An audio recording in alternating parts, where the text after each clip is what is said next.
చాలామంది నిన్ను ఎందుకు పనికిరావు, నువ్వేమి చేయలేవు అంటూ ఎగతాళి చేయొచ్చు. గత జీవితంలో నువ్వు చేసిన తప్పులను ఎత్తు చూపుతూ నేను నీచంగా చూడొచ్చు. ఏ ఒక్కరి నుండి నీకు సహాయం అందకపోవచ్చు. ఒంటరిగా నీ జీవితాన్ని గడుపుతూ ఉండొచ్చు. నీ చుట్టూన పరిస్థితులు నీకు అనుకూలంగా లేకపోవచ్చు. ఇలా ఎన్నో ఎన్నో సమస్యల మధ్యలో నలిగిపోతున్నావా?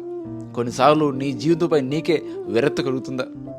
అయితే దేవుడు నీతో మాట్లాడుతున్నాడు. ఈ మాటను నీ హృదయంలో భద్రపరచుకో. ఆయన నీ జీవితాన్ని ఘనమైనదిగా, ఫలభరితముగా మారుస్తానని వాగ్దానం ఇస్తున్నాడు. మాట ఇచ్చిన దేవుడు ఎంతటి నమ్మదగిన వాడో నీకు తెలుసు. ఇప్పటి నుండి నీ ప్రతి బాధను విడిచిపెట్టి ఆయన మాటపై నమ్మకం ఉంచు.